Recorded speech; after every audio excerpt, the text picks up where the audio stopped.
Here are the top stories for your weekly briefing. With just a few days left to go before Election Day in the U.S., global anticipation is intensifying. Voters and investors just seem to want to get the election over with. On Wednesday, President Barack Obama condemned James Comey, the FBI director, for alerting Congress about a new probe of emails related to Hillary Clinton's private server. He stated, "We don't operate on incomplete information. We don't operate on leaks." Obama's words made it clear that Clinton continues to have the full support of the White House. The FBI's latest move has received widespread criticism from both Democratic and Republican parties.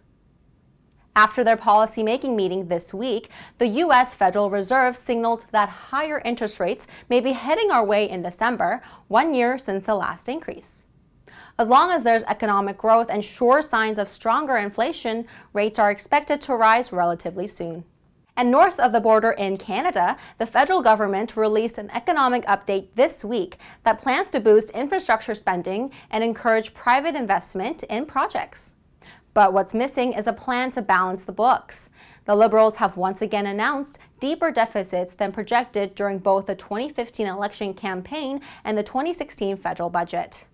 By the end of the current fiscal year, the country is expected to be almost $31 billion in the red.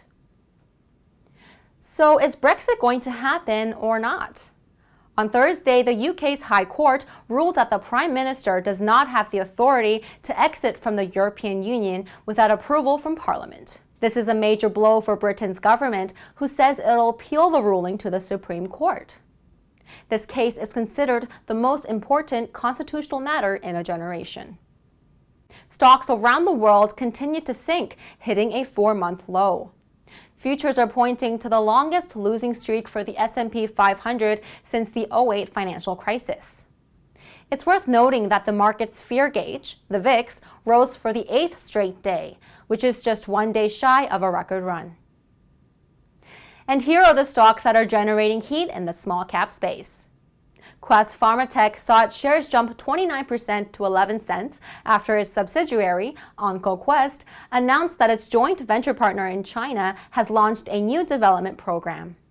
The biopharmaceutical company is focused on immunotherapeutic products for the treatment of cancer. One of Canada's leading fund managers, Steve Palmer, picked Blackbird Energy as his top pick when we spoke to him in August.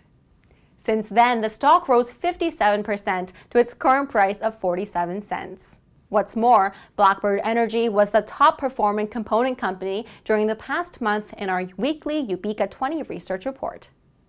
Newsletter subscribers know that we feature different sectors each week and release this report on Monday. That's all for this week. Thank you for watching. I'm Rachel Lee for Small Cap Power.